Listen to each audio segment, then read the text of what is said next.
Welcome, everyone. We can officially start the Village of El Portal Sustainability and Resiliency Task Force meeting of July 21st at 4:04 p.m. And we'll get started with silent meditation and pledge.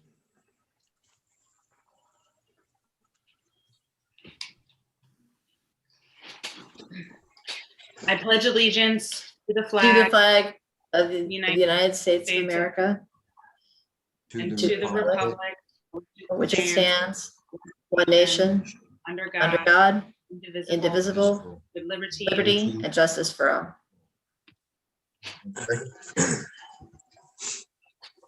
All right, now I'll turn it over to you, Mayor Nickerson, for a roll call.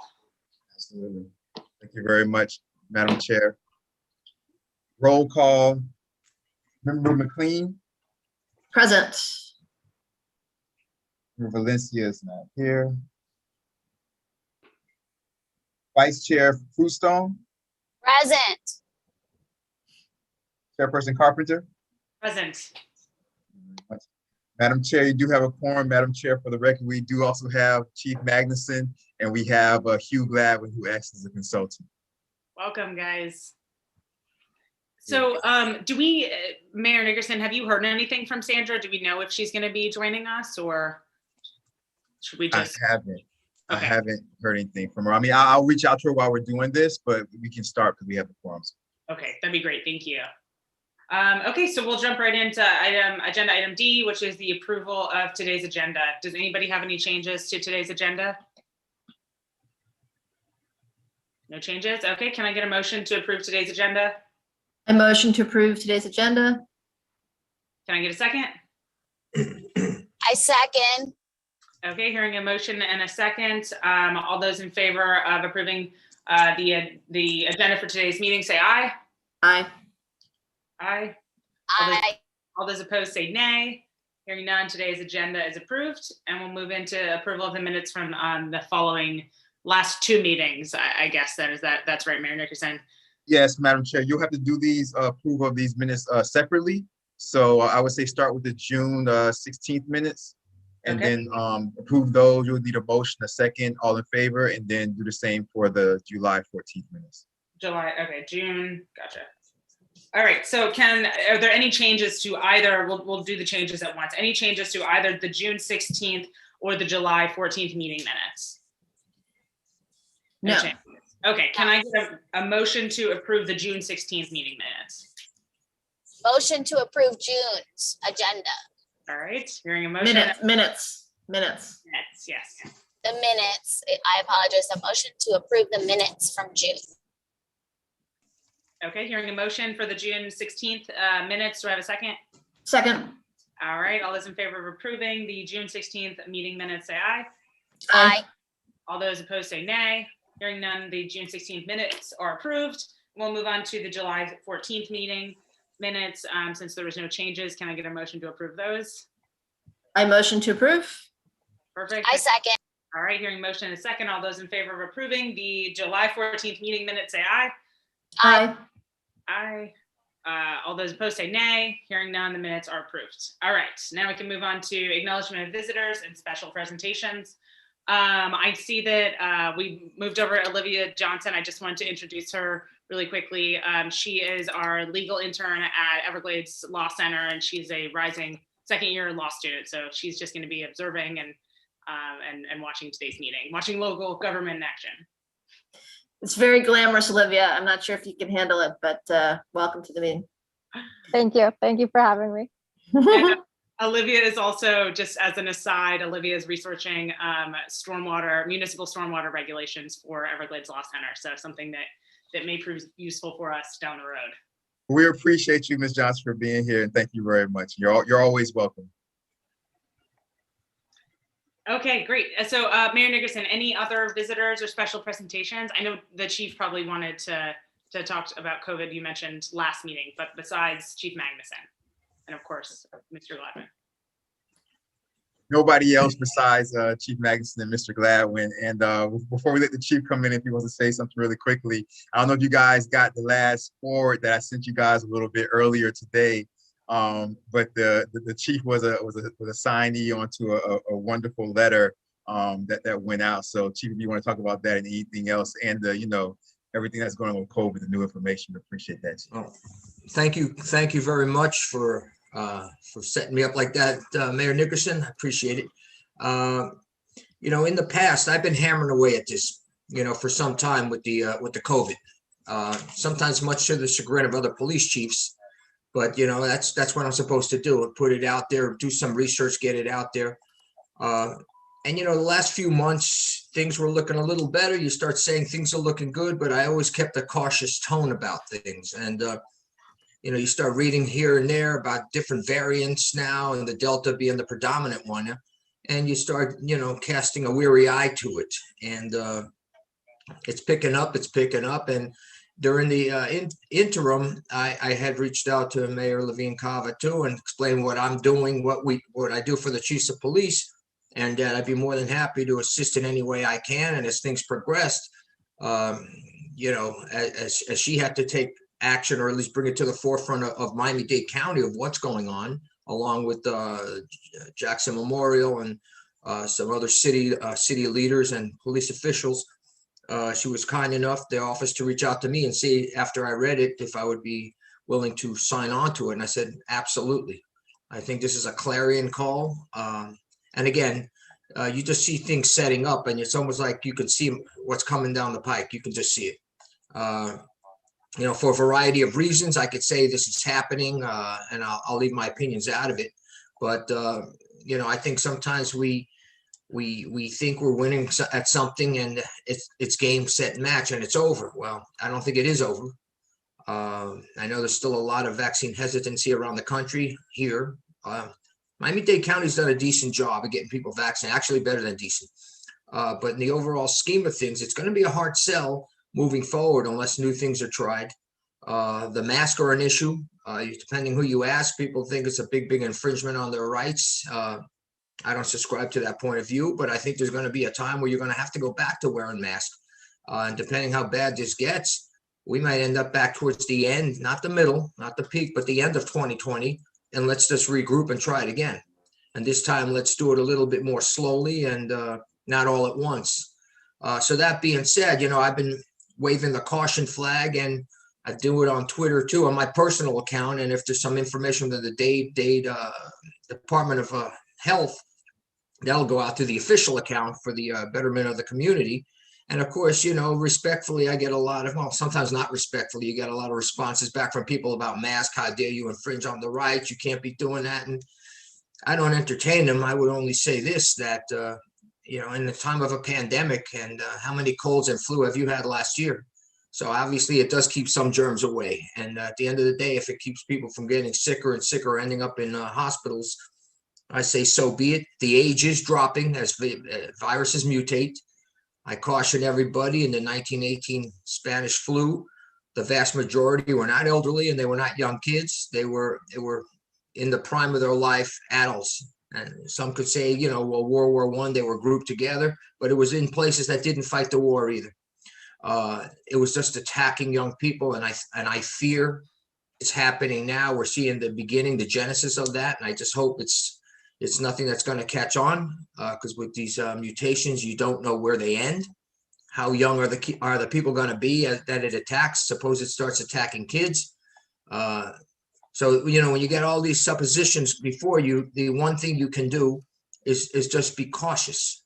Take the proper things. Go back to what we used to do back when this started. Be a little bit more cautious, not with lockdowns or anything, but the mask and a couple things, and that's going to be a hard sell. But I know in the office now, not in the public, but in the office, we've gone back to it now. We can't afford to be losing officers to COVID. We just had one the other day that family member came in contact with somebody. So until they got the test result back, and it was quick, they stay out. We did well last year by having protocols in place. They're true and tested, and it's just a matter of getting people to go back to that if we need to. And unfortunately, I think we're going to need to do so. So that's my spiel on it. You asked me, so I give you my honest opinion on it. Chief, have you seen the statistics? I was picking up stories yesterday or the day before about somewhere between 95 and 98% of the people being hospitalized right now are people who are unvaccinated. 91% today, according to Jackson Memorial, came out.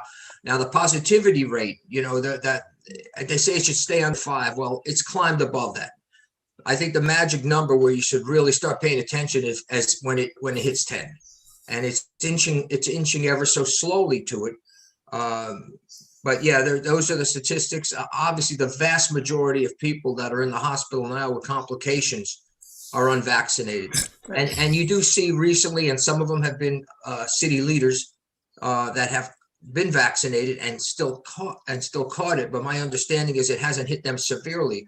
So sometimes, you know, you realize sometimes like, well, okay, I may get it, but I don't want to end up in a hospital. So certainly you get the vaccine, you want to think you're not getting it.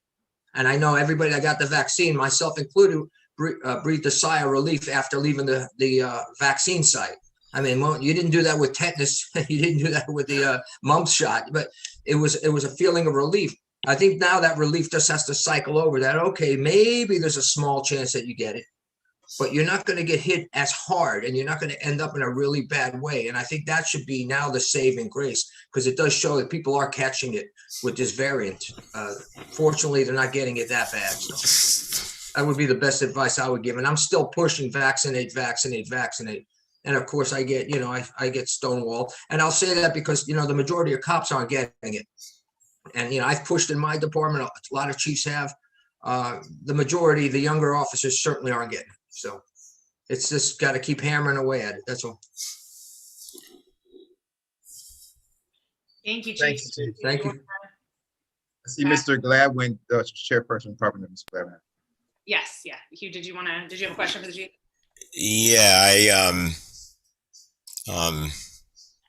I guess first a comment, like normally in summer, I go out to Montana, you know, and now I can't go even though I've been vaccinated, because for me, with my health conditions, even getting a very light case of it could be very serious. But I wanted to maybe pose this as a question to you, Chief. You know, here, I think at least in our area here, when you go out into stores and stuff, there is very good, for the most part, compliance and wearing masks when you go to Publix and a place like that, Publix. But I think my major motivation is twofold. One is that, you know, if people started not wearing masks in public, like if everybody who wasn't vaccinated didn't wear a mask, you know, then you'd have a lot of people who, if everybody who was vaccinated stopped wearing masks in Publix, then there'd be a lot of people who were not vaccinated walking around in Publix not wearing masks, you know. And the thing is, they're spreading it to each other. But also, it's really important to understand that a young person who is not vaccinated but maybe had COVID before is now like a perfect host for mutations, you know, sort of like almost being a walking mutation factory for new strains. So, you know, it's kind of a lot of things where it's not just something that we think about for our own kind of moral behavior, but as sort of the collective behavior, how it works. So I don't know if that makes any sense, but No, it makes a great deal of sense. And I'll just add this one thing to it. If we had to go back and do it again, if I was in a position to offer that opinion, I would say that the honor system didn't work. Because as far as I'm concerned, if you looked around in places, everybody got a vaccine, and you know that wasn't true. You know, yeah. You don't wear the mask if you were vaccinated, do this if you were vaccinated. It doesn't work. So, and I know they're against the passports or the ID cards against it, but somewhere along the way, something needs to get shored up a little bit, because it's, as well as the vaccines work, there needs to be another component to this to make it really work, or this is going to go off the deep end again. And I'm not trying to be doom and gloom, because I was very optimistic when the shots came out and very excited, and but something was missing. And that's just my opinion, not speaking as law enforcement. There's somebody that's done the research and stayed on top of it. Something is missing that needs to get shored up in this next go around, and there will be a next go around. So. Absolutely, Chief. And you know, just to kind of echo the seriousness of this. Just this morning, I spoke to the village manager, and she decided to re-implement mandatory masks everywhere throughout Village Hall. So we just implemented that again this morning to try to, just echo the seriousness of what's happening with this, this new Delta strain. So. Well, now that we're all in a down mood, I'll be quiet. So we appreciate you, Chief, and we appreciate Chief. I sent out that letter when everything first started happening with Surfside. I don't know if you guys are on the email list or not, but we sent that out. But ever since then, and even before I sent that letter out, the Chief was always in constant communication and there to offer whatever help El Portal could do to help out with Surfside, and he visited the site. As I visited the site also, and so the Chief's been like busy just doing everything he can to help out in every way possible, everything going on. So because you think about it, you guys, at one point you're talking about not only Surfside, you're also talking about COVID, and you were talking about the tropical storm. So we had multiple, and I was so thankful to Mayor Levine Cava. She put me on her emergency management team. So now I'm a part of her emergency management team. So just dealing with so many different things all the time. It's just a consistent basis. But thank you, Chief. Appreciate it. Thank you. Chairperson Carpenter, back to you. Thank you so much, Chief. Thank you. Really appreciate all that work as well and the updates. I may go in and out of video because my internet's a little bit unstable. So if I just turn my video off, that's why. But yeah, thank you guys again. Thank you so much again, Chief, as always. We'll turn now to good and welfare. Don't think we have anybody else on the line besides what I'm looking at, but I'll turn it over to you, Hugh. Yeah, okay, so to raise spirits a little bit, there's a good announcement which I've been sort of keeping under wraps until it happened, and I just had to check with Christopher, but I know they've announced that the sale and transfer of the land for Pelican Harbor has been finalized. And there was a huge hang up. The whole deal almost fell through. And, I have to sort of find out from Christopher how it was resolved, but apparently there are a lot of kind of residual weird land claims hanging on from the period between when they dredged the C7 and the big hurricane a year or so later and the collapse of all these things. And it turned out that the Water Management District claimed it had rights to property along the river in places where there was, a place where they would unload fill and spoil from the operations. So apparently that got involved in negotiation between, as I think Christopher put it at one point, like a million miles above his pay grade, with people on his board of directors and major fundraisers down here. And they worked out some deal with the Water Management District. I believe they had to actually pay. They wound up having to pay the South Florida Water Management District for either for the right to reclaim the rights or for the property outright. I don't know. Right. Now on that, I think they've had to pay like a really big amount of money, like in the millions, but apparently that will be eventually covered by the title insurance, because the title insurance was supposed to catch it. But in any case, it's been a worrisome time for them. But he said, when you hear the announcement, which came last week, that it's all gone through, it's a huge relief. And now they just have to get that money back. So they're in the same boat as El Portal, but I guess we're getting our money back, aren't we, Mayor? So that's all I have to say for good and welfare. Great news. Thank you, Hugh. Okay, great. So we'll move on to the regular agenda, item H. And each one is address member Courtney Kirk's resignation and the empty seat. I know that on the task force meeting that I missed, I know there was some discussion of suggestions for individuals. So I'll turn it over to Kristen and Maribel if you all have any suggestions or thoughts on that.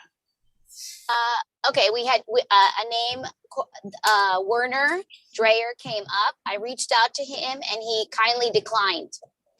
So that's the status on him as a possibility. And I wasn't able to really get in touch with anyone else. That was within these last 2 weeks through texts that he kindly declined. He was very honored to be thought of, but he was not able to do it. He is going through something personal. Gotcha. Okay. Well, thank you for reaching out, Maribel. Kristen, did you have any before I'll let Kristen? I did not have any nominations. I believe that Sandra may have had a nomination, but I don't remember, unfortunately, who that was. Okay. I knew Yeah. that had a nomination, but yeah, go ahead. Sandra's nomination was for Werner. Okay. And I, oh God, I'm getting a mental block here of being aged. Amy, who's on the tree board. Hey, Hugh. What? LeBron. Yeah. I said I would check with her to see if she would be willing to add this, but unfortunately, I've been just so crazy busy, I forgot all about it. But it's kind of like, I remember it was pointed out that right now there's kind of a extreme gender imbalance on the task force, and Werner would have addressed that. There's also an ethnicity imbalance, which Amy would address, but my main reason, and at this point I will reach out to her if you think I should, but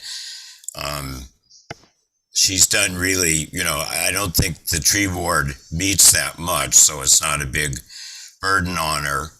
But not only, was she born, raised, and lived all her life in El Portal, she has a lot of government experience working on Miami Beach. And, I think she'd really be a good addition to the task force.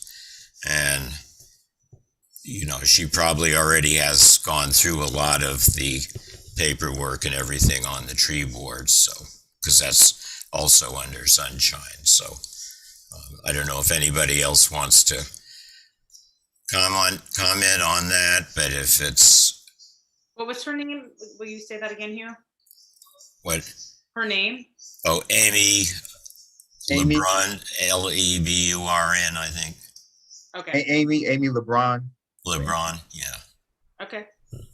Yeah, let me just jump in real quick, Madam Chair, if I may. Of course.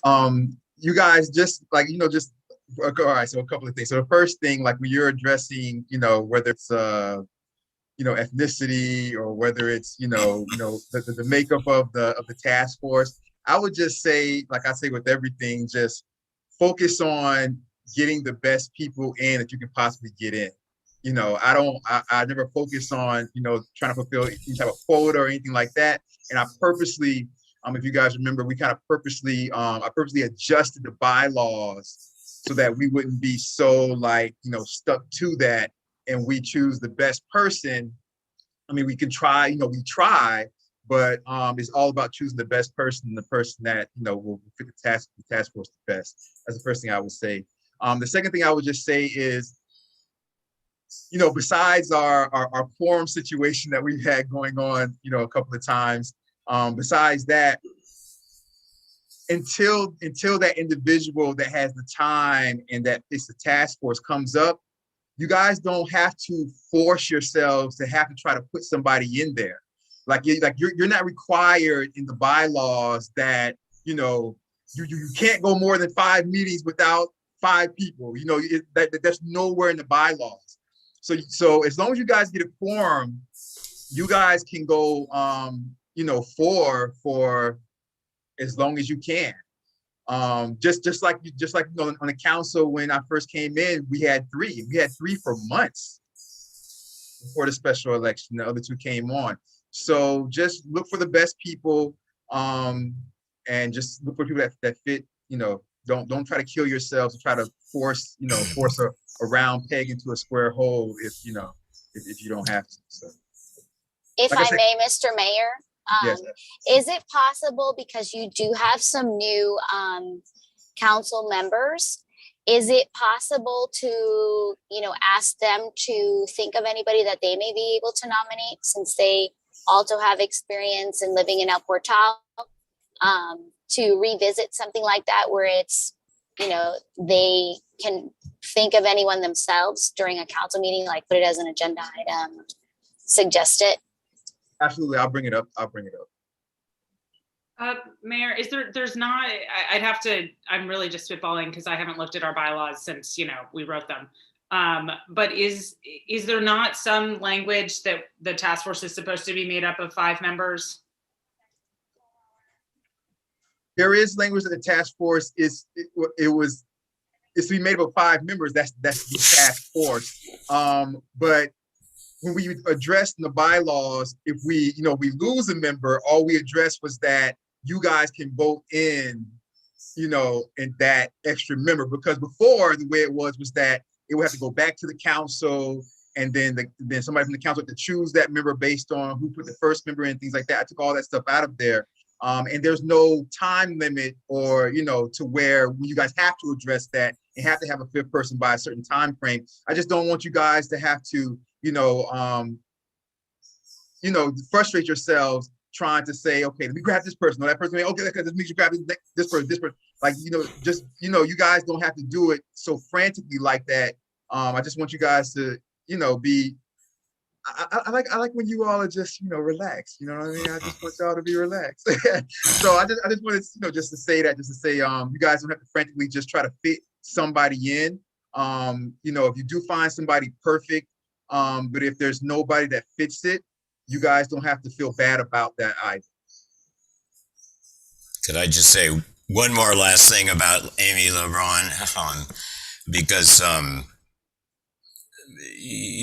in her case, it's simply that I think she would be really wonderful for the position. I mean, I know, I guess a year or 2 ago, Adam Olden and I were really trying to talk her into running for the village council, because we felt she would be the perfect person to be in the village council, and she just, didn't do it because she didn't want to make that kind of commitment. But I think this task force would be something where she could make a big contribution, and it's nothing like being on the village council as far as a huge commitment of time. And also at meetings of the tree board, I'm kind of like a consultant for the tree board too. So, she thinks a lot about environmental policy and politics and everything like that too. So, so I would like to ask her if she's interested. But as the mayor says, if you can't fill this position right now, then the world won't come for an end right now for sure. So that's it. Thank you. The other person that I just thought about, and I don't know why I didn't think about it earlier, is Matthew Webb. He's actually, it would give us a lot of members very close to the river, but that's not that surprising. But Matthew is on 86 and has some firsthand experience with some of the environmental issues we've been going through, and also is an architect with a background in, he has got experience with urban planning, so he might be interesting. So I'll ask him to see if he has any interest in running. Yeah, Matthew would be a good one. Matthew would be wonderful.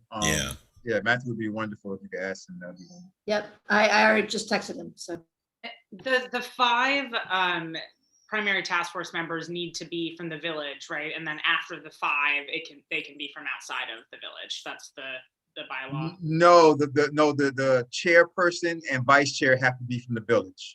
Okay. And then everybody else can be from either from or not. because otherwise I would not be here now. Yeah, or Sandra. Sandra wouldn't be able to be there either. And so we made sure that was I'm telling when we did those bylaws, man, I remember I was redoing them and I kept sending them back to Courtney. And so me and Courtney worked those out like real, Courtney's real about details. Like, so we were really like, okay, well, all right, well, let's change this word because this holds us and this binds us. So let's change this word. And so we really did it like perfectly. So it's just, you guys have the perfect set of bylaws. that gives you the perfect freedoms that you guys would want so that any future council can't come in and just take over and just ruin what you guys have here. So. Okay, great. Yeah, I mean, given that either of those candidates may say no, I think it makes sense to reach out to both of them and see what the interested, the rest of the task force agrees. If Kristen, you don't mind doing that with their respective proposals. Okay, great. Thanks, guys. All right, I think that's the end of H1. And we'll move on to H2, which is next steps in the adaptation action area process. I'll turn this over to you, Mary, and I'm not sure what the specific intent of this one was. So, Madam Chair, we tabled this last time. I didn't know because a few meetings ago, we spoke about how they had finished those webinars they were doing, those lunchtime webinars, and they were, I think, this winter going to move into like the next phase of this. Also, I know that that you were speaking to the chief at the Little River cleanup. You're speaking to Chief Jim. And so I don't know. I just put it there for an update because I know we're going to move to the next phase. So I don't know if anybody had anything that they wanted to kind of talk about. No, I think that's great. And I know that we had discussed this, I think 2 meetings ago about getting an update from the county. And I have not spoken to the county since that meeting, but I can reach back out to the Office of Resilience and see where that stands, because I know they're at the point where they're going to likely issue the actual plan for the adaptation action area very soon. But once the plan is issued, I don't think any of us knew what the next steps were on that, because obviously it requires funding and it's just a tentative plan. So I'll reach back out to the Office of Resilience and see if I can get an update on that. When I spoke to the second part of what you said, Mayor Nickerson, when I spoke to Jim Murley at the Little River cleanup, we spoke pretty generally about the issues that we discussed on the task force and the various aspects of the adaptation action area plan. But we also talked about septic to sewer, and I conveyed to him the importance to the village of moving forward with septic to sewer and the problem with funding for small villages like ours. And that the biggest, one of the biggest items of support that we could use from the county on septic to sewer is funding. And so his reaction, he very clearly knew that is an issue and something that they're working with internally in the office. But that was the extent of the conversation that was relevant, I think, to the adaptation action area plan. And I think I'll let Hugh interject really quickly, but then I would love to, under this action item, talk about septic to sewer in a second. But go ahead, Hugh, with the comment. Yeah, I joined you and Jim at the very end of your conversation. And, he did speak generally, but I thought it was quite interesting. I mean, I've been sort of at the very lower level of various structures, the Regional Planning Council, the universities, everything else, with him up above me, way up where he wouldn't notice me a lot of the time, for over 25 years. So it kind of turned into a conversation I sort of am familiar with. Like at one point when I came in, we were talking about the Corps of Engineers Back Bay study, and I was sort of expressing my feelings about it, which is like, how in the world can you plan to spend millions of dollars and you haven't even done a storm surge study yet? And he kind of said something very general that I interpreted like saying, the situation is there's all kinds of money coming down from the, nationally in the state, into the county. I mean, the most direct funding for Little River AAA is going to be the BRIC money, which is $3 million, building resilient infrastructure. That program keeps getting increased. But it was sort of like he's saying, this money is going to come in. It will be kind of in the whole complex of everything, but it will get sort of added to the pot here. And the basic thing now is to not, I guess he was saying, don't get so indignant about this plan being right or wrong. Let's just get the money rolling in. And, I think both you, Mayor Nickerson, and Mayor Levine Cava made it very clear that the Little River AAA is Miami-Dade County figuring out how to do this thing that we don't know how to do, and they do keep, even though none of the webinars or anything really talks about the money, their language about capital development and stuff like that, is always there. I mean, one thing that's clear is that $3 million is not going to be like the last big canal job they did in the Tamiami Canal, where that much money went all for engineering and, building stuff. That money for this is going to be leveraging a lot more, whether it's sewers or raising houses or all the other things that have to be done in addition to hydrology. So I felt properly chastened, as I always do when I talk to Jim, because he has the big high up picture. But, I also felt that he was being optimistic about, that we are going to have the resources to do this, and we're still going to be in charge, collectively of doing it. So that's what I think.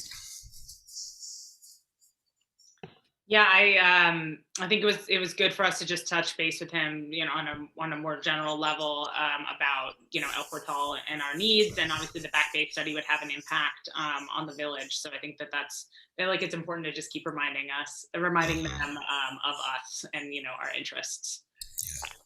And also now that things are settled with Pelican Harbor, I'm hoping everything is very sort of cozy with the Water Management District, and, the task force can go ahead on the item of inviting, their resilience officer to come and so on.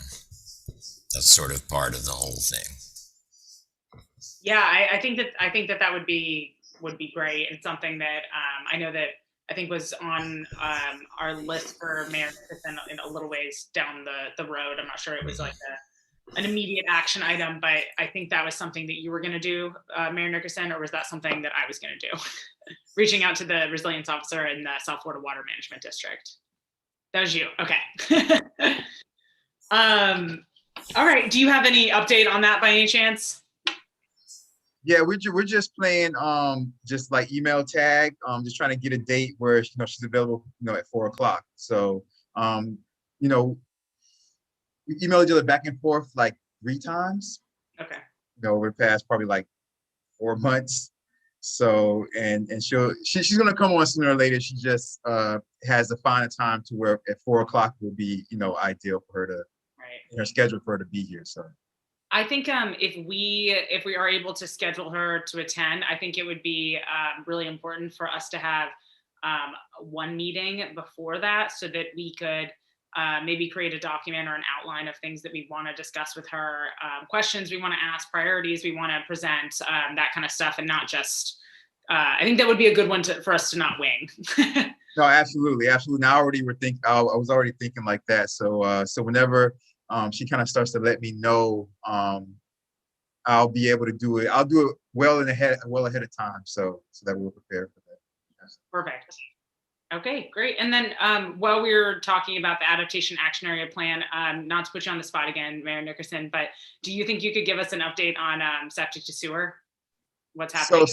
So septic to sewer, I don't know if you guys got, and this is I'll kind of tread lightly for this this live recording. I don't know if you guys, well, you guys, I forwarded to you guys an email concerning the CFO and the funding that is being jeopardized for SIP the sewer. That was about SIP the sewer. That was the funding that's supposed to be coming down from the state about for SIP the sewer, and because of the audit situation. I saw that email. Yeah. Yes. So Mhm. yeah, so that's that. Now that's the negative side. And there's a RFQ for the CFO position going out really soon. And so that being said, is moving in the right direction. Besides that, and that was Pannoni. That email was Pannoni. That was the sewer. Those are the individuals that are doing that project, and they're trying to get that funding. And the guy in the state was telling them, well, we can't give you this funding because of what's going on in El Portal with their financial situation.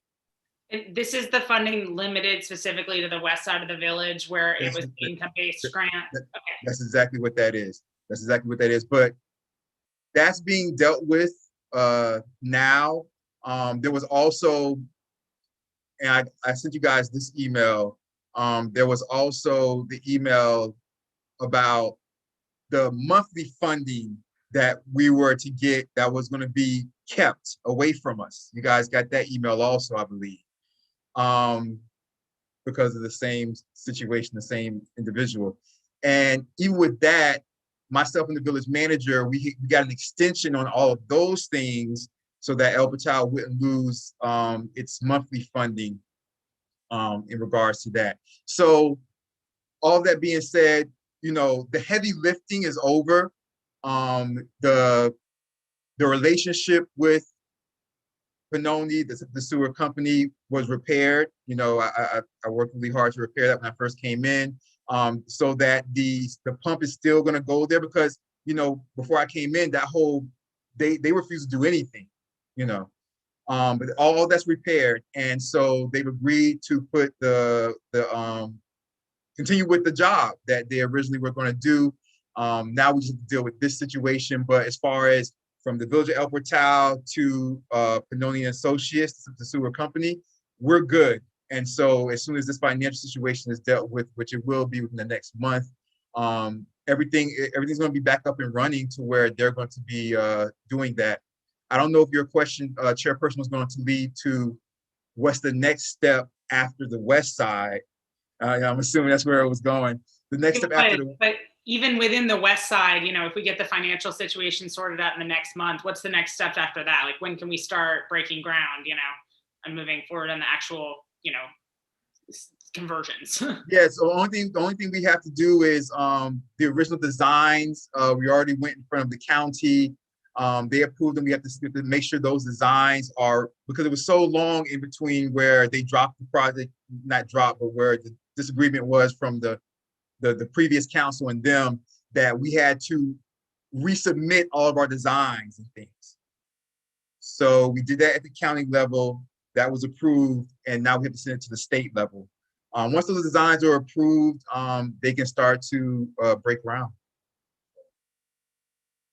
The only thing that I'm hoping, you guys, is that, which is kind of an extension of what we saw.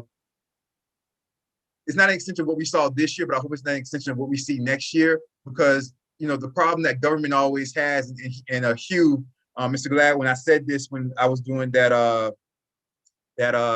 press conference with the Sea Level Rise event with Mayor Levine Cava, but government is always reactive and not proactive.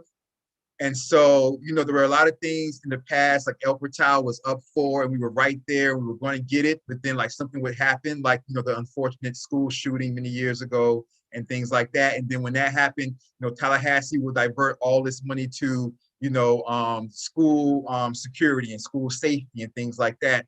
And so now with the Surfside incident, I don't know how much that's going to, because, you know, Mayor Levine Cava is already leaning into, and this is no fault of hers, but I'm just saying that to extend to the state, Mayor Levine Cava is already leaning into, you know, every building above 5 floors on the coast is going to have to go through their entire re-permitting process again. And it's going to be mandatory for every building that's on the coast, over 5 stories and even 3 stories in some areas. And it's going to be mandatory. And that being said, even inside the coast, she's not going to make it mandatory, but she's going to make it so that she's going to kind of request a hard request that even inside the coast, buildings that are over 5 feet will have to go through the process again and be re-permitted again and things like that. So I'm just saying, just to say, know that a lot of the owners of these buildings, developers of these buildings, and the municipalities where these buildings are in, they're going to be going to the government, the state government and national government, asking for funding for these re-permitting situations. So, hopefully that doesn't divert all of the attention, all of the funding from things like sewer and things like that, because it just happens, unfortunately, that whenever whenever an emergency and a terrible, tragic situation happens, government just plays catch up and they divert everything to that, and they just let everything else kind of lag behind. So we just have to kind of stay on top of it as far as the AAA situation, and at least on a county level, with Commissioner Hardeman and things like that, I'll always stay on top of it when it comes to that. So we just have to continue to move forward, man. Okay, great. And in terms of the next project, for septic to sewer after we deal with the west side, my general understanding was that maybe 2nd Avenue, the commercial corridor, would be the next focus. Commercial corridor is the next focus. We try to get that actually this time. This time I had 3 asks in. This time I had an ask for the entire village. I had an ask for our business corridor, which is Northeast 2nd Avenue. And I had an ask for the Sherwood Forest area. And the business corridor got past committee and Ways and Means and all, got past all the committees, went to the floor, got past the floor, and it was vetoed by the governor. The full area, which was Jason Pizzo, was the one that did the full area for Senator Pizzo, and that was for I think it was something like 66 million for all of El Portal. It actually got past the legislation, and it was vetoed by the governor also. But we did get the $300,000 we got for traffic calming for the Horace Mann corridor, the west side. That was not vetoed by the governor. Okay, so we don't have any funding right now for any subsequent septic to sewer after the west side? No. Okay, and were we fully funded for the west side project, assuming that we can work through these financial issues with the CFO? Assuming we can work through these financial issues, we should be fully funded. But we'll have to see there might be damage that's already done. If you guys saw those emails I sent you, they were very harsh. So there might be some damage already done that we'll have to find a way to make up for. Okay. And then my last question on this, sorry to pepper you with questions. No, you're good. You're good. I'm here for this. It's all good. So if we're able to, kind of begin construction on the west side fairly soon, do we have, does the village have a plan in place or a strategy for reaching out to residents and educating them on, the importance of this and why we're doing it, and then also the costs associated with hooking and their obligations to connect? Yeah, so we have a strategy. It's a tentative strategy, but it's a strategy. And the information that we have, and I think I mentioned this on here, I think a while ago, but the information that we have as far as the cost of the residents to hook everything up, myself, the village manager, Attorney Geller, we've been working with and have been kind of forceful. We're trying to be too forceful because we don't want to upset them because we will need them in the future. But we're being kind of forceful with the county with the hookup costs for the residents. So as far as how much the hookup cost will be, that's nothing that's set in stone right now, because we're trying to get it down in a major way, even maybe to almost nothing or nothing. Because we're selling the fact that after these hookups happen, the county's going to be the one getting all of the money from all the residents till the end of time. El Portal will not be getting 1 cent. So with that, and there's other kind of detailed issues that we're going with that, but absolutely, we're going to have a whole campaign to reach out to the residents to inform them of everything. We just need to get those hard numbers so that we know exactly what we're talking about. And we still have a while until we get to the point to where that pumping station is up and it's being tested to run and things like that. When we're maybe 6-7 months out from all that type of stuff, then we'll start to circulate that information. Okay, so is it the pump station gets built first and then the roads get pulled up to put the piping, or is it okay? Gotcha. Yeah, hopefully it all gets done simultaneously. We also had a community block development grant that we applied for and was awarded with. While the streets are up, we're going to be fixing the drainage and all that. And if you guys remember, I also got $500,000 to help out with drainage, but that was over in the Sherwood Forest area, I believe. We got some of that. Wasn't it west of Northeast Second, just in that little area right there? So you're talking about El Jardín. So we got some for El Jardín, but we did get some also for the Sherwood Forest area. But it's a small amount. But we also got some recently for that west side attached to the sewer, so that when they start to pull up the roads, things like that, we can fix the draining. We're gonna also put in like handicap entrances for the sidewalks, just all those type of things for the west side. We have that funding already coming in for that. So. Oh, great. That's great news. I'm always working on funding for you guys. I might not say too much, but I'm always working on funding. Is there any way, I am less familiar with the power line situation on the west side of the village, but something that, I've just been thinking about is if we're going to rip up the roads and in light pipes, is this a good opportunity that we could also bury the power lines? So that's very expensive. Is there a chance that FPL, whose responsibility it is to handle the power lines, might be willing to enter into some kind of like cost sharing with us on the construction of pulling up the roads? And so that's something that we're just going to reach back out to them. When the septic sewer project was first, kind of brought to us, we first started put it in motion years ago. We did reach out to FPL about that. It was extremely expensive and they weren't willing to share any costs in that. But it's just something that should be done for the future. I mean, we're going to always have storms and hurricanes and tropical storms and things like that. So it just should be something that we're going to do. And that's something that we haven't reopened that conversation with them. Like I said, since last time, years ago when this whole situation got dropped, but we will reopen that conversation with them again. And they do have a new representative. They had a former representative because they have different representatives that represent certain regions and municipalities, and so they have a new representative that seems that is pretty cool. So we will reach out and touch base with her. Okay, great. Yeah, that would be a real win-win. Underground power lines, no more septic tanks. That'd be a big one. Oh, I'm sorry, I've been muted.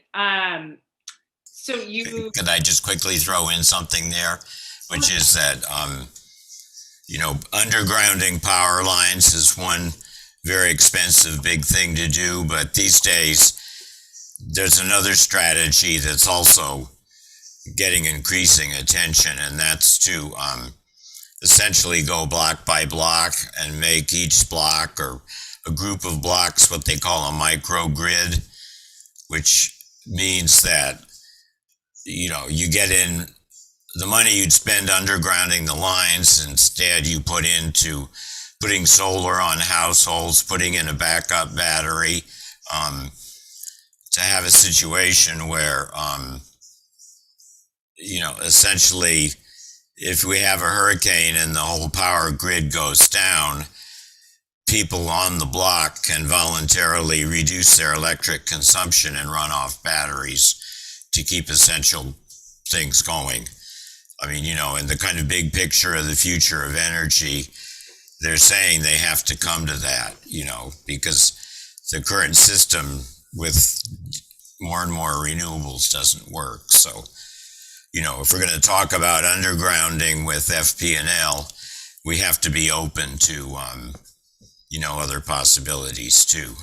Anyway, so if you want to pursue that with me, I can show you a bunch of stuff on it that I actually helped work out with El Pertel as an example test case with FIU's engineering department.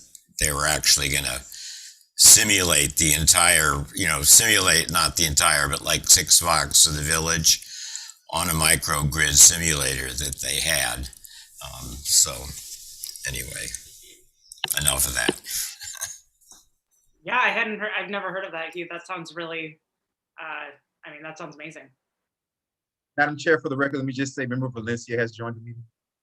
Thank you. Welcome, Member Valencia. Okay.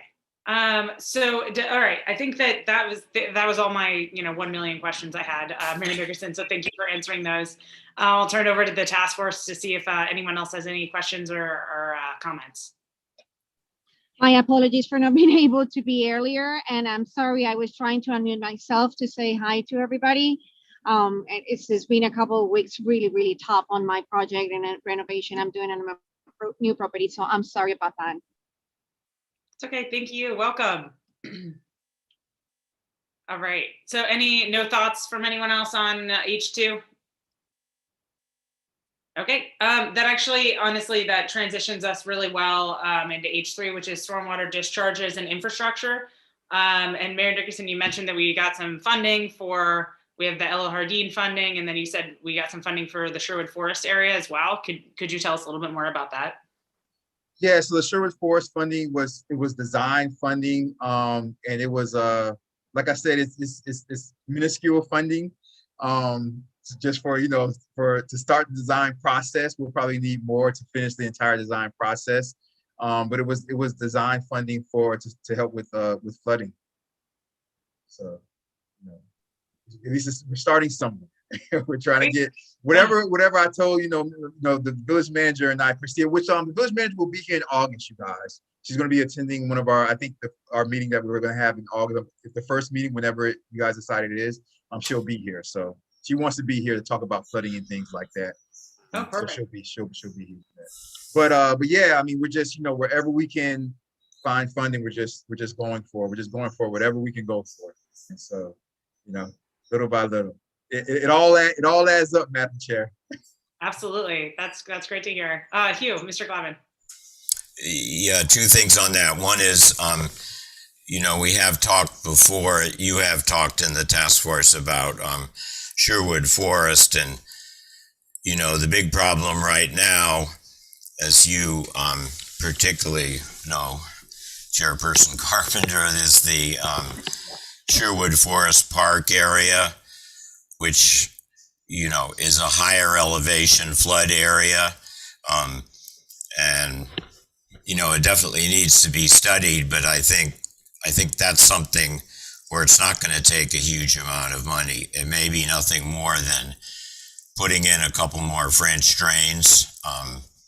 You know, there was one other flood area in El Pertel that has been taken care of in the big round of projects that was done before. So, but also want to remind you guys that every time this comes up, we also have to address the issue of compliance with the archaeological zone, because we can't move on any of those projects until we, you know, take care of that. So, and that, I think, maybe can start informally, but I think at some point the task force will have to reach out to the county archaeologist and maybe see if we can get, you know, some sort of mediation going to get a procedure that becomes workable for, you know, residents in Sherwood Forest for any kind of project they want to undertake that requires digging into the ground. So, Madam Chair, if I may, thank you.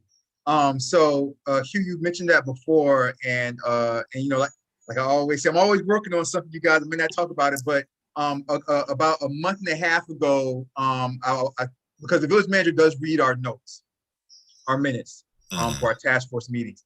And so about a month and a half ago, we did have archaeologists come out. It was for a whole day. Myself and the village manager walked with them. And we had them come out and we walked all Sherwood Forest. We started at 10 a.m.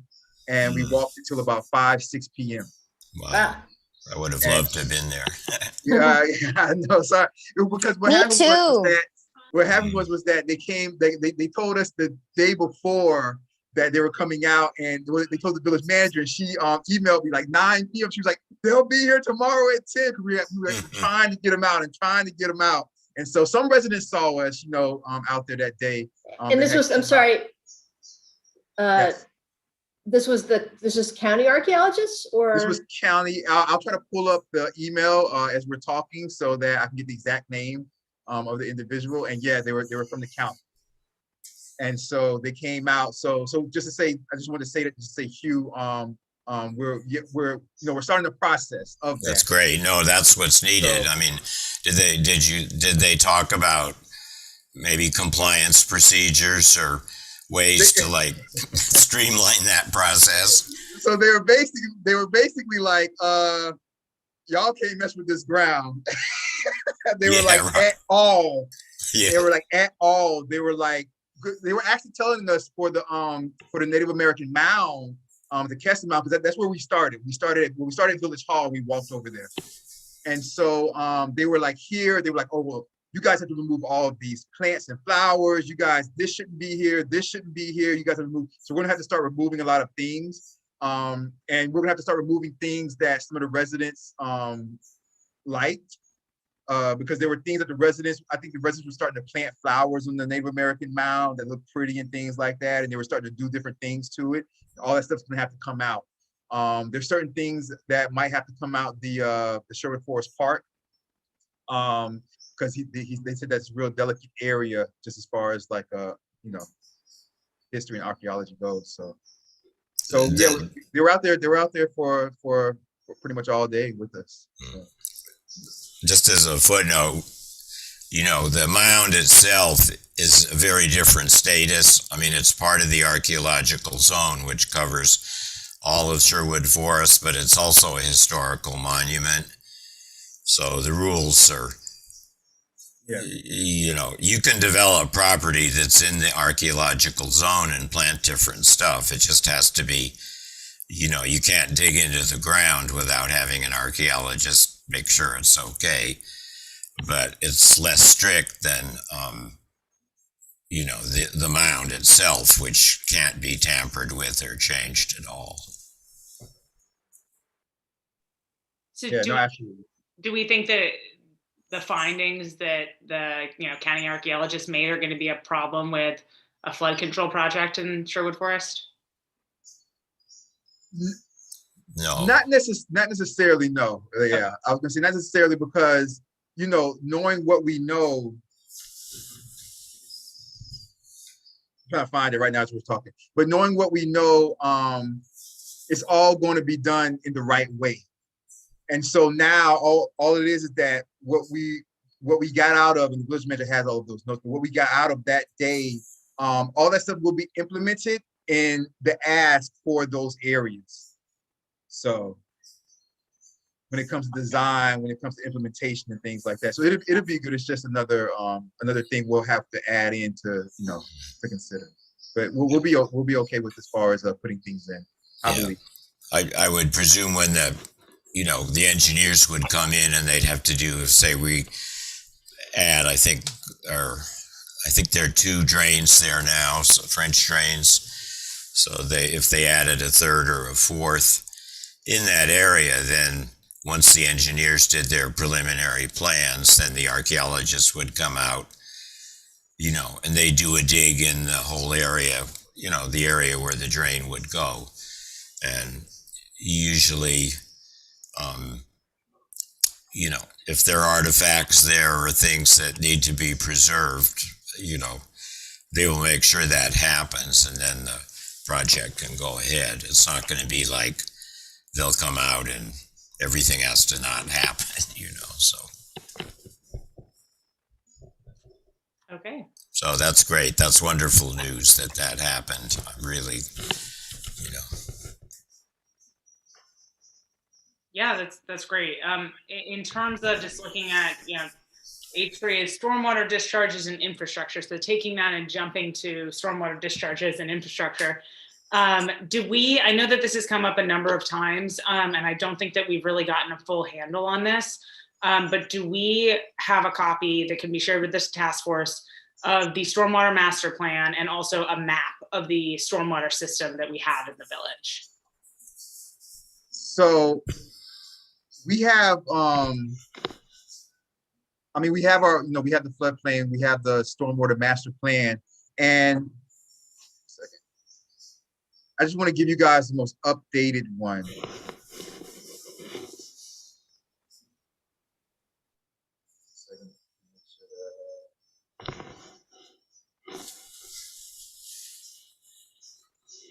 I'll give you guys the last one that we have, and I believe this is the most updated one. But it will be good also when the village manager comes on, that she'll be able to go over it with you guys. I'll forward it to you guys right now, the last one. All right. And Mayor Nickerson, is that the master plan you're forwarding or a map of the stormwater system? This is the master plan. Okay. Do we have a map of the stormwater system? I asked the village manager. I don't have it in my possession. Okay. There is a map I know found. There is, but I don't have it in my possession. Yeah, I'm trying to find it. At one point I did. I think I sent it to you and the manager. Yeah, I saw that you had sent a map, Hugh, from. Yeah, but that was for the. We did get through the LMS, a big chunk of money. I think 3 million or something like that. And that has been going on for quite a few years. So what I sent is there is a map of pretty much what it is. It was everything that was accomplished in that first phase of work. Okay. Yeah, the map that you sent I thought was very helpful, but it was it had a lot of proposed routes, and it was unclear to me, since it was older, what was actually done and what. Yeah, then there was two parts. One was the map. The other was this huge, detailed planning of all the finished projects. Okay.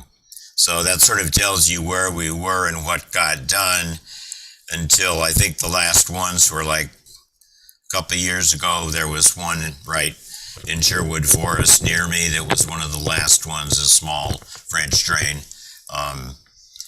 But I don't know where we stand now in the process, because I think, that's something. I mean, at one point I thought I should go and talk to the engineer, see what I could find out. But I think that report is what, they would give me. And really the manager is the person right now, I would think, who's probably most on top of what we have in terms of, contracts and things with it. With the two engineering companies, actually, if you're including the sewer. Part of the problem is I was trying to look for it now, is that some of that got turned over. So we had a company called Craig A. Smith and Associates. Right. They were doing everything. When Pannoni came in for the wastewater project, we started to move some of the stormwater responsibility under them, because we were starting to be able to get grants and money to be able to do wastewater, able to do stormwater as they do wastewater. And so that's why, for everybody who will see this later, or for you guys here, that's why if it's like, well, dang, why isn't it like, cut, dry, dry, it's like, like right there in front of our faces, like, oh, if it's stormwater, why don't you just put up the stormwater things? That's because we've been in a constant process of what stormwater responsibilities and areas of Elbert Tower we're going to keep under Craig A. Smith and Associates, and what stormwater responsibilities in Elbert Tower we're going to move under Pannoni. Because for example, what I was just talking about a little while ago, when I was saying that We also got money to, as the streets are being pulled up, when they're doing the pump over there for the wastewater, that we're going to be putting in drains, and we're going to be putting in the handicap, entrances to the sidewalk, stuff like that. That was part of the stormwater stuff, the drainage and things like that, and mess with the sidewalks with the new drains and stuff like that as part of the stormwater. But Pannoni was like, well, we can do that as we do this over here with the wastewater, with the pump and things like that. So we started to transfer Craig A. Smith and Associates, because Craig A. Smith and Associates had the entire village designed with stormwater. But because of the funding that we're getting for the wastewater, we're moving some of those designs over to Pannoni, and they're going to design part of the village and certain aspects of the village. And so as we go through, we're trying to figure out who's going to keep what contracts and things like that. Because of course, these are companies, you guys, they both want all the areas. So that's part of the problem as to why it's not cut and dry right now, as far as here it is, and and we've had it for years, and that's why it's not like that, because it's kind of like in motion. It's constant motion right now as we're trying to figure all these things out with the finances. We're starting the Central Sewer project and wastewater project and things like that. The stormwater is tied into that, and so it's moving around.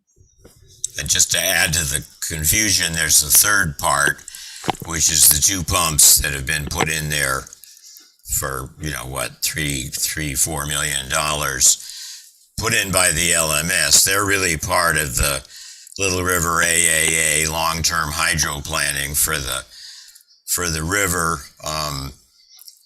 And those are things that if the LMS finally decided to fund them, I don't think the village would have the matching funds to do that. So they actually got put in by the Water Management District, working through Craig A. Smith to make sure they're in place. But if they come up, that's got to be funded by capital funds that the Little River AAA comes up with. They're like essential for the whole C7 basin to be able to have flood protection all the way up. They will help us a little bit. But we can't put out that money and get matching funds for something that's really to benefit, most of northern Miami-Dade County, and that's where we work through the Little River AAA process. So Yeah, I think that makes a lot of sense. And, combining resources to get the most bang for your buck, I think always makes a lot of sense. I think my question is still, that's kind of talking about like prospective projects or planned projects. But I find it a little bit difficult to get my head wrapped around resiliency in the whole village without seeing what exists today in the ground without any changes. And I think that a map of the current structure of today's, stormwater drain would be really helpful to move for anything that the task force does kind of moving forward. Well, that is in the big thing. I'll find it and send it again. But that was the Craig A. Smith. Those are the finished projects of the whole village. The map that you sent was super helpful, and my understanding of the areas I knew represented it. But it had the key showed that it was like prospective projects. It didn't say, this is what it looks like today, unless I didn't see it, which would. It was a huge PDF that might not have gone through, so I will find it. Yeah, within that document. But yeah, if you know where that is, Hugh, that would be super helpful. Yeah, I'll find it. I was just looking to send again. Yeah. That would be great. Thank you. Okay. So that sounds like something that the manager will discuss with us further too, as you mentioned, Mayor, next meeting. Yeah, when she comes in, I'm trying to find, I'm looking at a whole bunch of stormwater design material right now, but it's just, I don't know if it's the latest one. So gotcha. That's the thing. I don't know if I got the absolute latest one from the village manager. And I'm reading it right now, just trying to figure it out. Just from like I know where we're at in the process. So if I see it, I'll know it. But I don't want to send you guys something that you know, and then the manager comes on and she's like, that's not the latest one. Why'd you send them that? So Gotcha. but we'll have it all squared away by the time she comes, Madam Chair. Okay, great. Thank you so much, Mayor. Does anyone have anything else? That's all I had on stormwater discharge and infrastructure. Any task force members have anything else? Not for me. No. Okay, great. We'll move on to H4, which is Little River Historic Designation. And I wonder if this is this Kristen's or Hugh's? This was Hugh also. I know Kristen did want to say something about it, but this was also Hugh's from the. For me, it's something to take up with the water management district because, you know, there's an issue of part of it is it kind of came up again when there was a problem of spraying and, you know, the district says the rules for the Army Corps of Engineer rules apply in terms of, you know, what goes next to the river. But on the other hand, you know, the seawall and there's a historic seawall that's a historic structure. So, you know, and I think in this, even though they don't want to get too political, you know, the Pelican Harbor also, you know, is concerned that the river be sort of a historic natural river, which would be like the New River in Fort Lauderdale is a historic river. You know, its banks, everything about it is preserved the way it was. There are trees hanging over the, you know, canal and everything, you know, so. But I think that's something to take up when Carol and the resilience person comes and talks to you, for one thing. I think the reason it's on the agenda is that it was when we were talking about what our next projects were going to be. This is something that you know, has come up through I think you went to a workshop, Mayor Nickerson, and then we had, as we mentioned, with the spraying and the South Florida water management. So I think the question is just whether or not, once we are at an appropriate moment, whether or not we want to make that an initiative that we want to pursue as part of this group or not, or whether or not we want to put it forward for someone else to pursue it. So, but I think there would be some benefits and some drawbacks, right? But the big benefit is that we could protect the natural run of the river east of North Miami Avenue.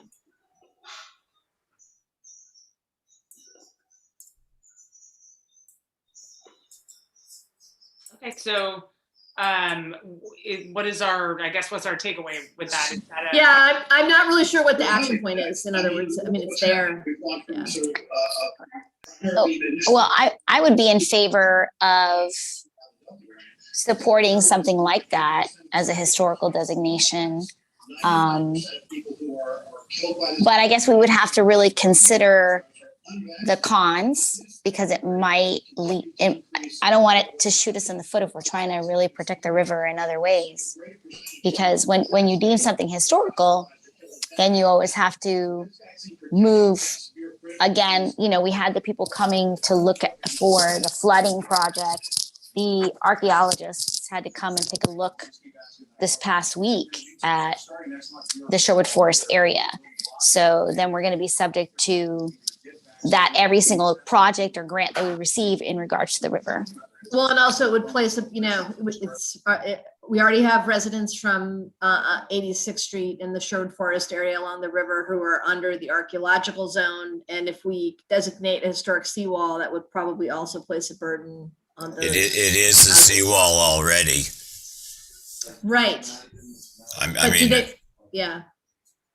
mean, my seawall is broken in a place where one of the water management boats crashed into it, but, you know, I can't repair it without, you know, I have to, if I was going to repair the seawall, which I am going to have to do, it's going to both have to go to the archaeologist, but then I have to show that I haven't altered the structure at all of the original limestone seawall. So that's already there. But I think the main concern that we had originally was with the water management district. It was their rules which conflicted with the idea of preserving it as a natural river. So, that's why, in a way, it was sort of also a point of advocacy, I think, for the Little River Conservancy, because the Conservancy is, very concerned about maintaining the river for its historic value and environmental value and everything. So I think this topic started with the Water Management District, and I think it's something that maybe you guys need to get the ideas together, as the Chairperson Carpenter said, for the meeting with the Water Management District Resilience Officer, because that's going to be a really key point in that thing. So I'm sorry, Elizabeth, that's still kind of vague, but I don't know what the action point is off this just yet, I guess. No, I think that's fair, just to have it as something that we want to have on our radar. And I think inside the Olympic cases on the rise. A Chilean Taekwondo athlete and Dutch skateboarder also out. One British athlete posting. Sorry. Showing that's Taekwondo. That must be you, Maribel. Yeah, I think that there's obviously, I think that we know what some of the pros are, but I think fully understanding what the cons would be really important to that as well. And I think that that's something that we can, for now, in the meeting notes, put down as something we want to discuss with the water management further. It can just be something that we have on our radar, even if there's not a specific, vote or ask at this time. Yeah, because I think Chairperson probably brought up a good, a good point earlier, which, like as we said, we don't think it would be a problem, but, just designating certain areas, archaeology, digging sites and historical designations is just is something that could run into problems when it comes to fixing things later, but we just have to walk a fine line and try to just balance out both sides of the situation and just know what we're getting into before we actually commit to. Exactly. Yeah. Okay, great. So we'll just, if there's no specific ask at this point, we can leave it as a pending item and make sure we talk to the water management district. Yeah, I don't think it has to be an agenda item. I think we could put it off to the side for now. Yeah, I think that there's an area on our meeting minutes, right, that talks about pending items that aren't actually agenda items. I did just find out where all those plans are. I put them up, and I'll send you the link before the end of the meeting. So I'll send it to you, Mayor, and you can forward it. So thank you. Okay, anything else with the H4 Little River Historic Designation? Nope. All right, we'll move on to H5, which is resolutions and ordinances update. I think I put this on the agenda a couple of weeks ago now, and it was just to get an update, I think, from you, Mayor Nickerson, on the Fertilizer Ordinance. And yeah, so you sent us quite a few ordinances yesterday, so all of those updates I think would be great. Yeah, so if you guys just get a chance to look at those later. The reason why they weren't sent on Saturday with the packet, the agenda packet, they went out on Saturday like I used to send everything out, is because these are the things that are currently being worked on for next week's meeting. And so they're not due to the clerk. Myself, I try to put them together, and then with the village manager, with the attorney has the last, he has to look over it last. I usually write up all the resolutions and ordinances and stuff like that and send them off to him to change whatever he needs to change. But these are the things they'll be due tomorrow or Friday morning. They'll be due to the clerk. These were all the things that were passed through committee. So at this point, there's nothing on it that can necessarily be altered prior to the council meeting on Tuesday. If there's anything that if you guys, as you just look over it, if there's anything that you guys see that you feel should be altered, just get reach out to me, and I'll bring that information to the council meeting on Tuesday, because before Tuesday, nothing can be altered. Most of what I sent you guys are the elements, because some of those emails have multiple documents. Those are the elements that will go into and be whatever resolution or ordinance that will come out of that subject matter. So the reason why I sent you guys that, for instead of me getting on here and just saying, oh, the update to, the fertilizer ordinance is this, you guys actually can see the information that we're using to put that ordinance together in those documents that I emailed to you guys. Mayor Nickerson, the fertilizer ordinance, I looked at those briefly and I didn't get a chance to really read it closely, but is it the same fertilizer ordinance that we passed in the task force, or is there changes to it? So it's the same fertilizer. One of the documents is the same fertilizer ordinance that we passed in the task force. When I wrote the ordinance up, I used all of that information and made it for El Portal. There's 2 other documents in there that are that came recently from the county, as far as the fertilizer ordinance that they want passed at the county level, and they want municipalities to implement certain information from there that they deem fit. So I told Attorney Geller, as we were going through it, I said, what do you think will come out of this and not contradict with the original fertilizer ordinance, because I want the original fertilizer ordinance to be the one that takes precedent, and whatever we can pull out of what the county is, the county's not mandating it. They're requesting that what they're passing at the county level, the fertilizer ordinance, municipalities adopt what they're passing at the county level, but they haven't mandated it yet. I don't know, they might. Usually they do. Usually the way things work at the state or county level is that once that takes, gets passed, then that takes precedent over anything else that's beneath it. But when we reached out to them and we had an hour conversation with them about just different things, but they said that at this particular time, it's more informational and it's more suggestive, and it's not mandated as of yet. So on Tuesday, the one that we pass here will be the one that's basis that hopefully gets passed on Tuesday. Remember, it's an ordinance. It's a fertilizer ordinance. Ordinance takes 2 readings. Is this the second reading, or is this the first? This is the first one.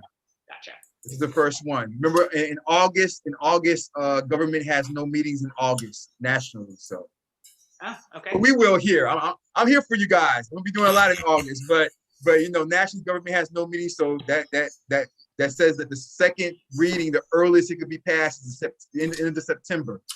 Now, I don't know what I don't know if the county's going to change what they originally said about that mandate.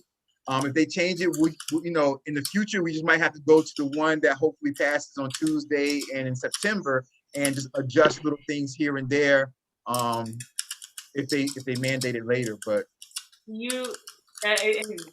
totally understandable if the answer to this is no, but do you know how the one that we have differs from the county one?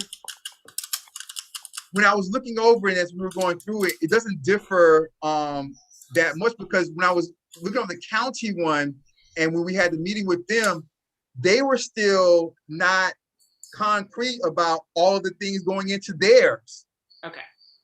So, they were just, so it's kind of, until they get their situation taken care of, we're just going to go ahead, we can't stop business for them.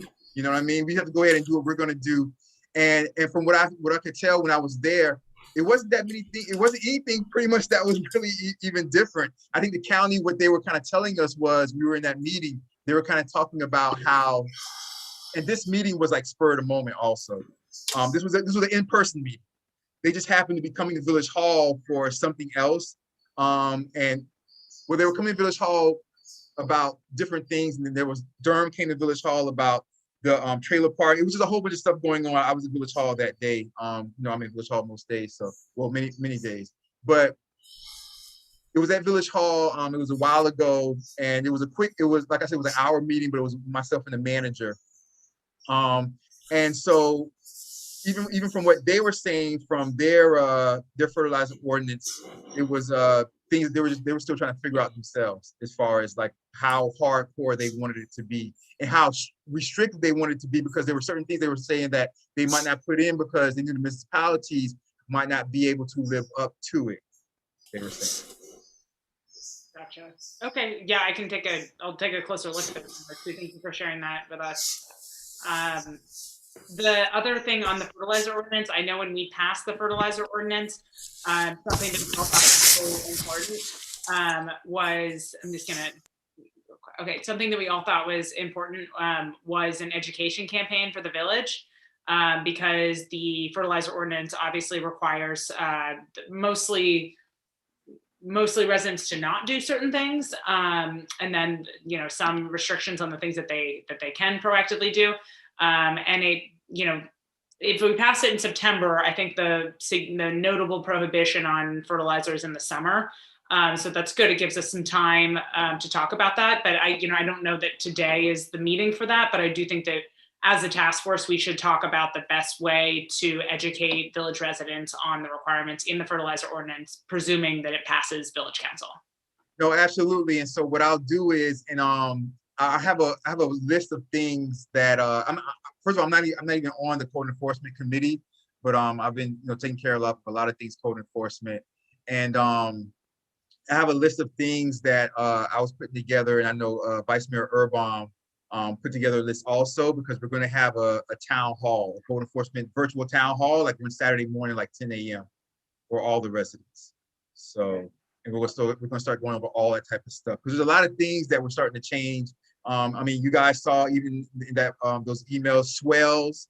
We're going to be doing something with the swells also. So these new things that are coming up, and even with what Camilla was talking about with the form-based code, and different things. There's a lot of things that the residents are just going to need to be educated about, changes that are about to happen. So. Yeah, just a quick question on that too. Again, I think this one I read all of, but the swale change, how we're preventing things like gravel and mulch in the swale. So if you look at those two documents that I sent you, they contradict one another. They do, yes. The one that's in the yellow says only grass, nothing else. The staff report from Serbia says the gravel, the mulch, and things like that. Right. So and so I had Camilla do that on purpose. Okay. Because you guys, the way that government works, and this is why everybody ever wonders why. I mean, there's multiple reasons, but if everybody wonders why, I know we're overtime, so I'm gonna make this really quick. But if everybody even wonders why government always moves so slow, is because a lot of times when things get out of committee, and if they get out of committee a certain way, and then when they go to council, if there's a disagreement, the way things are supposed to happen, it gets knocked back down to committee again. We have committee meetings every other month, not every month, every other month. So if something gets knocked back down, then I mean, you're talking about 3-4 months till like it's back up at the council ready to get voted on in full council. So because there might be an argument and move to the next committee, and that's another month, a couple months. So what I did was, for this, because I had a lot of residents reach out about swells and gravel and what's allowed and what's not allowed and things like that. So I said, okay, Camilla, let's do this. I said, in the actual resolution, I said, highlight in yellow that it only permits grass, because that's what some residents want. I said, but in your staff report, put everything that is permeable. So if you look at that, you see everything is approved except for asphalt and impermeable pavers. It's permeable pavers and things like that. So now when we get to the full council meeting on Tuesday, we have 2 documents that contradict. We can choose which one we like, and it doesn't have to get knocked back down to committee. Okay, that makes a lot more sense. I was very confused by that. Gotcha. All right. Thank you for explaining that. Given, because the reason I was focused on it, from a task force perspective is the permeability issue. And it seems like gravel's permeable, that shouldn't be. And in fact, you can create some kind of drainage systems with gravel that you couldn't with, plants and things like that. Well, what's happening is that throughout the village, people are starting to, you have some people that don't want anything but grass because they're saying that they have a neighbor that used gravel and now the gravel has gotten dirty and ran down over time and they hate how it looks. So they just want to get rid of that. But then, my thing is that people have to also remember that there's people like in Sherwood Forest where there's too many trees where grass just doesn't grow, you guys. Yeah, I have that problem. So, you know what I mean? So you can't force people to, abide by something or they're going to be penalized over something that just by nature, is just not happening. And we're a tree city USA, so we love our trees, but in certain parts where the shade is there 24/7, grass is not going to grow. You can't, you can't have those people and cite those people for those things. So these are, like I always say, the task force meetings to me is like being in heaven. At the war on Tuesday, I'm going to have to go through with these arguments. Council meetings is going to battle. So it's going to be a whole bunch of arguing and a whole bunch of debating about this on Tuesday, amongst other things that we're going to be going through. So it is what it is. Okay, well, thank you so much for clarifying that. And I'm sorry in advance for the war you're going to have to fight next week. Those are all my questions on resolutions and ordinances and, the ones that touch the task force. Task force members have any other questions, comments? Nope, thanks for that clarification. I actually, didn't we pass something in regards to a notification system, and we're in, is there any implementation that's going to happen with the phone system, or is that going to be addressed at the town hall, or does the village have any plans on contacting people to improve their email system? Because that's like, we have all these new residents that are not, like, you guys can email the same people, but if we have new residents that are not on there, like, is there a plan for that so that we can then do the phone system? So the phone system is going to be brought back to committee in September or even after September, because I brought the phone system to committee twice.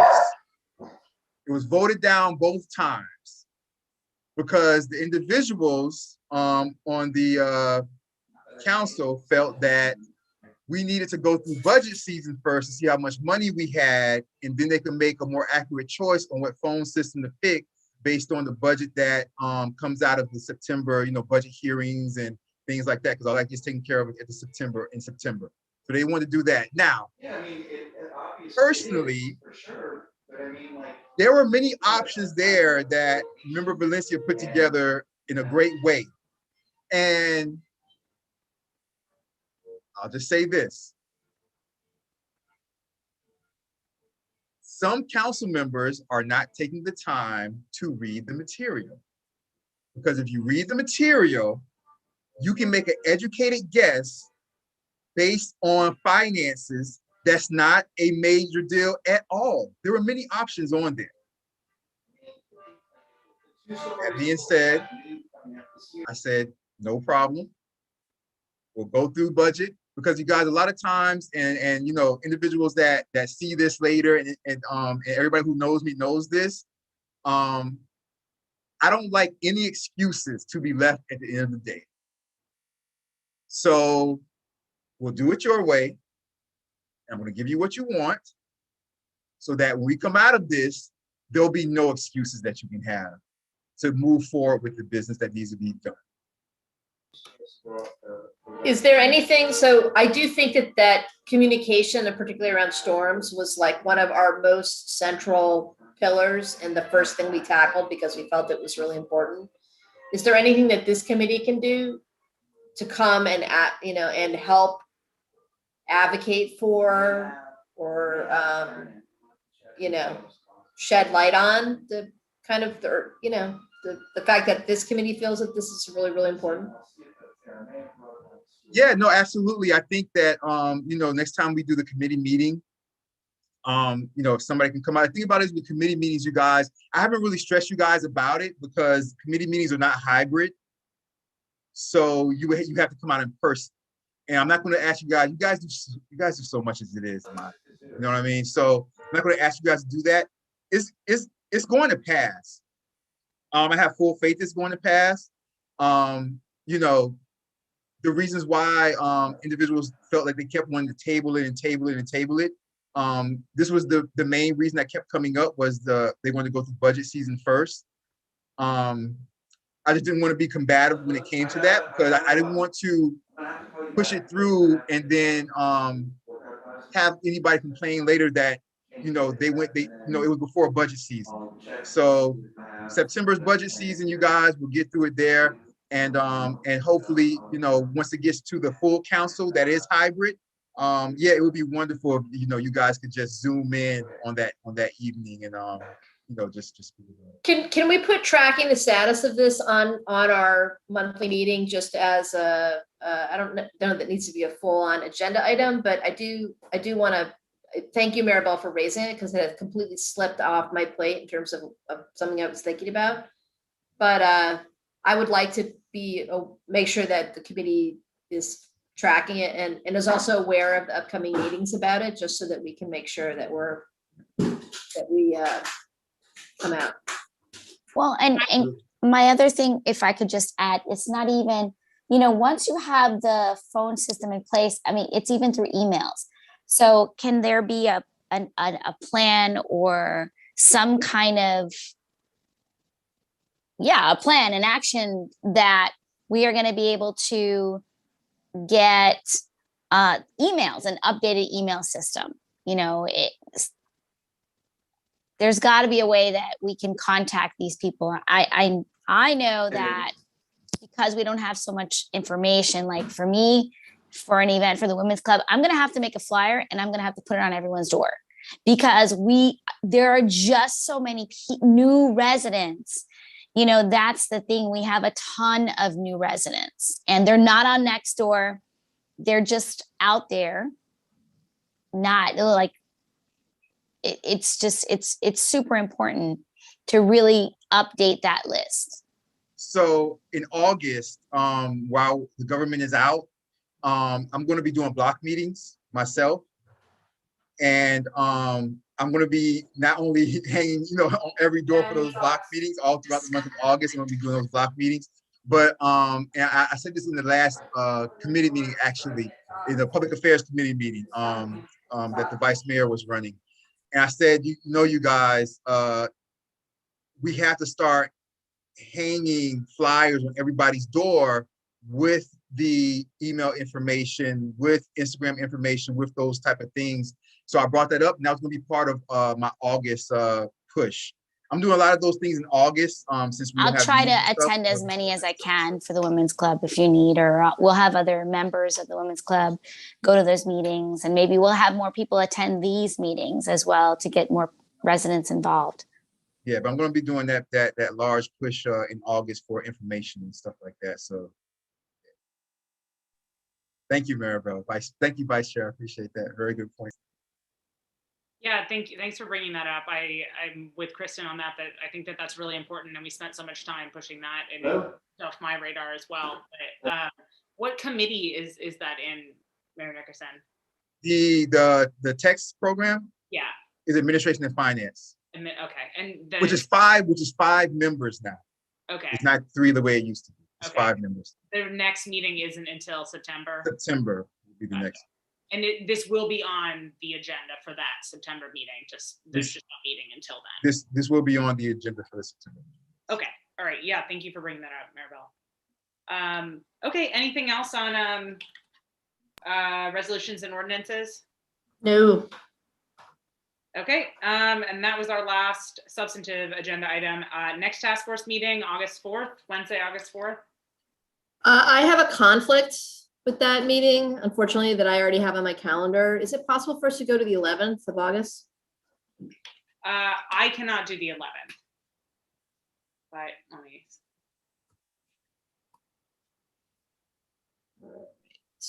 Chief, I know this is a sustainability chief, but Chief, do you have the Zoom information for our 6 o'clock meeting?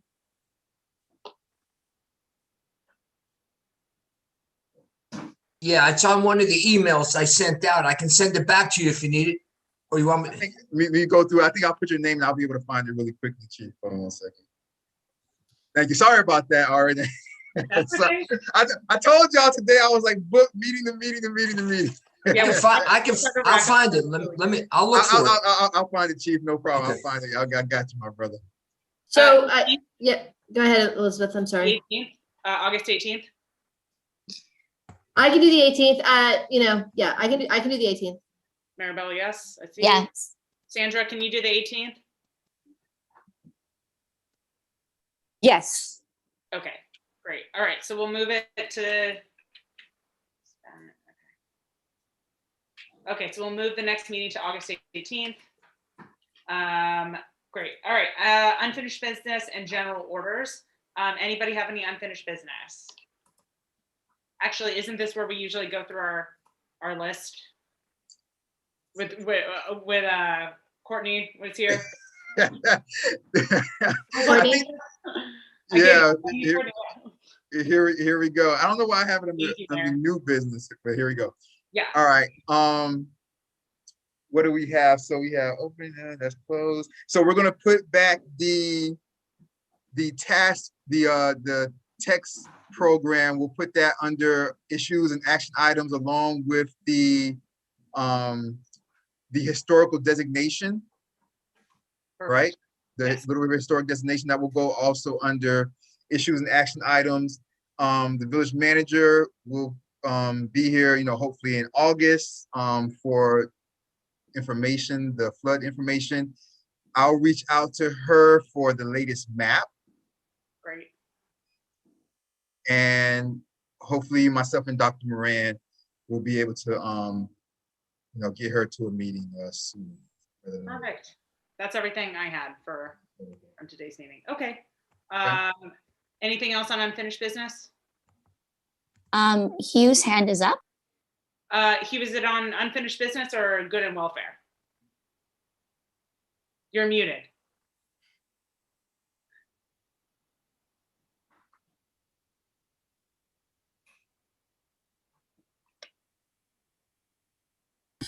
Okay, since the meeting's going on, I felt free to email you one link with the plans. I still have to find one other piece of it. So anyway, so I won't have to go through the mayor, I think, because the meeting's in session still. Okay.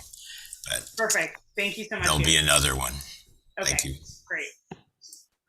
Okay, new business. I just wanted to, I had 2 items really quickly. I had a meeting with the chair of the Miami Shores Sustainability Task Force and went over a lot of information with him, and he shared what the Miami Shores is doing. And one of the things that he talked about, there's a number of things that we talked about, and we can go over that. Nothing's like urgent. We can go over that in another meeting since I know we're running low on time. But one of the things he did want me to bring up at today's task force meeting is that the task force in Miami Shores is working on an ordinance to ban 2-stroke engines, which are like gas-powered leaf blowers. That was the original drive for it, was gas-powered leaf blowers, and then they expanded it to just banning all 2-stroke engines. This is up. Man, I wasn't familiar with this, but 2-stroke engines are very, very inefficient and contribute pretty significantly to air pollution because they actually burn the oil with the gas as opposed to a 4-stroke engine like your car. So I looked into this and read an article from the Washington Post about the problems that they contribute to air quality. And he wanted me to bring that up during this meeting because it would so significantly impact landscapers if they did that. He thought it would be beneficial to have neighboring municipalities have a similar ordinance on the books so that landscapers that work in this area could adjust uniformly across the board. So I don't have enough information at this time on the actual like health implications of the water or the air quality that those cause, but that's something that I wanted to bring up. One, if anyone else had any information, but just to let you guys know, and if no one does have information, I can look into it further. I just want to make sure 2-stroke engines include chainsaws, don't they? I don't know. I assume gas powered. So I have like a battery powered chainsaw and a battery powered leaf blower. So obviously those aren't 2-stroke engines. So I think it would be the gas equivalent of that. Right, well, I mean, it's not our ordinance, and so we don't really have any horse in that race, but there are lots of really useful tools that are 2-stroke engines besides leaf blowers, and so it's something to be thoughtful about before you ban a whole class like that, where, you might need a chainsaw sometime, just saying. Yeah, and that would be something that, and I think it's good to introduce it, and, we can go through it, or you guys can go through it as a task force when we get there. There's a lot of things, because even the fertilizer ordinance is going to affect landscapers, yeah, especially commercial landscapers. Right. Yeah. But Yeah, the fertilizer ordinance has the benefit of being pretty, it's the state of Florida's model fertilizer ordinance. So there's all kinds of education and certifications that commercial fertilizer or commercial landscaping companies licensed in Florida are familiar with. So that one has some built-in, benefits in terms of educating the commercial providers. I don't know enough about the 2-stroke engine question, but if that is something that, we want to discuss further, I could also have Darren, who's the chair, come talk to us about that and how it's gone over so far with their task force and their village council. No, that would be great, because we're getting into the in the next few months, we're getting through all those things. We're also about to tackle the pesticide reduction. So that's also going to be going through, and so all these things we should start to look through and see what we want, what we don't want, and start to implement all these things. Just get these things past you guys while you guys are here. You guys are active. So yeah. Just get it done and out of the way, and just for the betterment of everybody around us, our community. So let's get it done. Yeah, I would like to just to you as well, Mayor, just voice my support for the pesticide reducing measure. I was just walking my dog the other day, and the landscapers in Sherwood Forest Park were out, and he had just a backpack tank full of what I can just assume are herbicides or pesticides that are almost certainly not natural or organic or easily soaked up by the environment in a beneficial way. And he's just spraying absolutely everything. And so that was something I wanted to bring up anyways. And then I saw the ordinance, and I think that's really great, because given the proximity to the river and the groundwater, it's really something we should not be doing. You guys inspire me, man. Y'all inspire me. You're way ahead of us. That was actually myself and Vice Mayor both were the ones that put that together. So Vice Mayor Urban and myself put that together. That's wonderful. I just wanted to voice my very strong support of that. Appreciate it. Thank you, Madam Chair. Thank you to the entire task force. You guys, like I say, always go above and beyond. So I really appreciate it. Appreciate all of you. And thank you, Chief, for sending me the email. I just saw the email for our next meeting. I appreciate it. So I will, unless there's any strong objections right off the bat, I will touch base with Darren again and see how that's going for them, and can provide some more information on that next meeting. Okay. That was all my new business. Does anyone else have any new business? If I may, on the list, I'm the liaison for Biscayne Park, and they have finally formed or starting to form a task force. So once that happens, I sit on and I found out just from being on the Bound by Beauty WhatsApp, they're going to connect me with the chairperson, but I'll also call the village and start to pursue that. So I can finally do that. Yes. Can't do something if it doesn't exist. And let me say, Vice Chair and Chairperson Carpenter, if Member McLean even thinks that she will leave us and go to that Biscayne Park, it will be a battle. I'm telling you, I'm glad that's in the public record, Mayor Nickerson.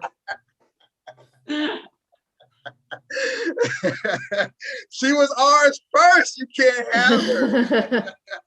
No, it's all good. But I know, living in Biscayne Park. I'm not going anywhere, and that information hasn't made it down to the residents yet. I haven't heard about it, and I actually just looked at the website and didn't see it there either. So you have advanced knowledge. Well, I don't think information from you in the future. well, I don't think chairperson, not to say that she doesn't do a million things right now, but because she's so involved, especially like where she lives and where she used to live and things like that. But there's nothing in our bylaws that says you can't hold 2 task force positions at once in 2 different municipalities. So there is that. There's only my own sense of self-preservation that prevents me from doing that. Well, I can't do 2 meetings at once. As long as we don't lose, I'm just that's all I care. Yeah, we got to get off because the chief and the mayor. I can't do 2 meetings at once. So let me say sayonara, and I'll see you all soon in honor of the Olympics in Japan. Sayonara. All right, take care. I'll see you soon, Chief. All right. Thank you. Good to see y'all. Thank you, Chief. Any other new business? Nope. No. Okay, great. So anything else from the task force before? Oh, wait, no, that's fine. Good and welfare. Any good and welfare? No. Okay, great. So anything else from the task force before we wrap up and let the mayor go to his other meeting? No. Nothing. Okay, great. Can I get a motion to adjourn at 6 o'clock exactly? Motion to adjourn. All right, can I get a second? I'll second. All right, all those in favor of adjourning, say aye. Aye. Opposed, say nay. Hearing none, the El Portal Sustainability and Resiliency Task Force meeting is officially adjourned July 21st at 6 p.m. Thank you, guys. Thank you, Ms. Johnson, for joining us. Thank you, Hugh. Thank you, guys, for everything. I always appreciate you guys. Thank you, guys. Take care. Bye, guys. Thank you, Kyle or Regina or Daniel. I don't know who was behind the controls today, but thank you, Full Moon. We appreciate it. You guys take care. Have a good day. Thank you all. Have a good one. Take care.